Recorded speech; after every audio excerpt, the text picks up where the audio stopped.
రాష్ట్రంలో కొత్త మెడికల్ కాలేజీల పరిస్థితి ఏమిటని మాజీ మంత్రి విడుదల రజని కూటమి ప్రభుత్వాన్ని ప్రశ్నించారు. కొత్త మెడికల్ కాలేజీలపై ప్రభుత్వం కన్ఫ్యూజన్ క్రియేట్ చేస్తుందని మండిపడ్డారు. వైఎస్ జగన్ తన హయాంలో ప్రజారోగ్యంపై ఎక్కువ దృష్టి పెట్టారని చెప్పారు. గతంలో వైఎస్ఆర్సీపీ ప్రభుత్వం శ్రీకారం చుట్టిన 17 మెడికల్ కాలేజీల ఏర్పాటు బాధ్యత కూటమి ప్రభుత్వానిదేనన్నారు. ఈ విషయంపై రజని మీడియాతో మాట్లాడారు. స్పష్టంగా అర్థమవుతా ఉంది. పులివెందుల మీద మీకున్నటువంటి ద్వేషభావం,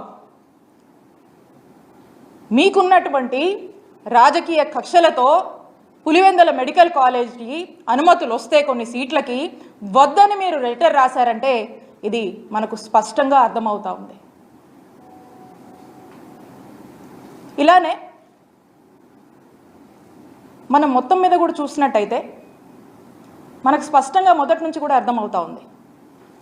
ఏమని, ఈ మెడికల్ కాలేజ్ తీసుకురావాలి, ఈ రాష్ట్రంలో టెరిషరీ కేర్ స్ట్రెంథన్ చేయాలి అనేటువంటి ఆలోచన జగన్మోహన్ రెడ్డి గారు చేశారు.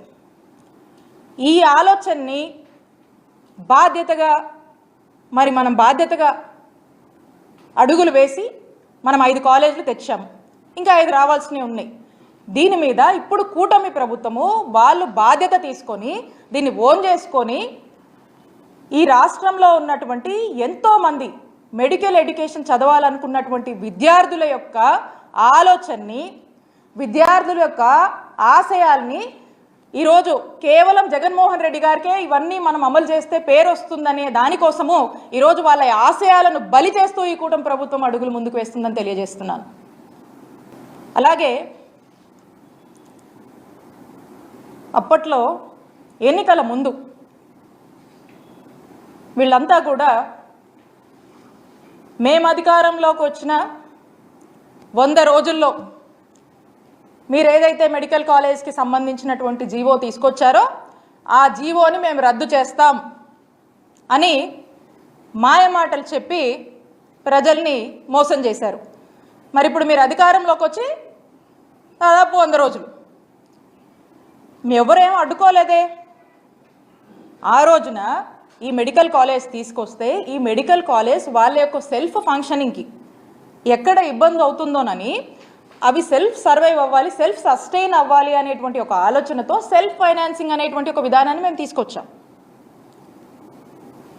మరి ఆ విధానాన్ని ఆ రోజు మీరు తప్పుబట్టి మీరు అధికారంలోకి వచ్చాక జీవోని రద్దు చేస్తామని మీరు మాట్లాడారు కదా. మరి ఇప్పుడు ఎవరు అడ్డుకోవట్లేదు కదా, ఎవరేం ఆపట్లేదు కదా, ఎవరు మిమ్మల్ని ఆపారా?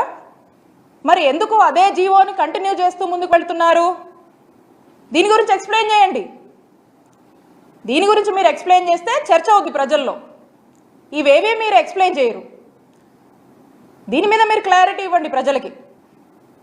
ఎంతోమంది పేద విద్యార్థుల వాళ్ళ యొక్క ఆశల్ని మీరు బలి చేసే విధంగా మీరు అడుగులు ముందుకు వేస్తూ ఉన్నారు.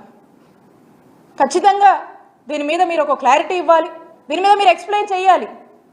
ప్రజల్లో చర్చ జరుగుతుంది. అప్పుడు అదే చర్చ.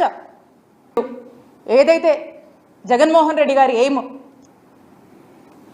ఈ రాష్ట్రంలో వైట్ కోట్ రెవల్యూషన్ రావాలి, ఈ రాష్ట్రంలో వైట్ కోట్ రెవల్యూషన్ తేవాలి, ఇక్కడున్నటువంటి మెడికల్ ప్రొఫెషనల్స్ దేశం మొత్తం కూడా వైద్య సేవలు అందించాలి, ఇక్కడ ఉన్నటువంటి పేద ప్రజలకు ఉచితమైనటువంటి నాణ్యమైనటువంటి వైద్య సేవలు ఈ రాష్ట్రంలోనే అందించాలనేటువంటి ఏదైతే ఉందో ఆ ఏమ్ని కూటమి ప్రభుత్వం మీ ప్రైవేటైజేషన్ పద్ధతిలో డిఫీట్ చేయొద్దు అని మీకు తెలియజేసుకుంటున్నాను.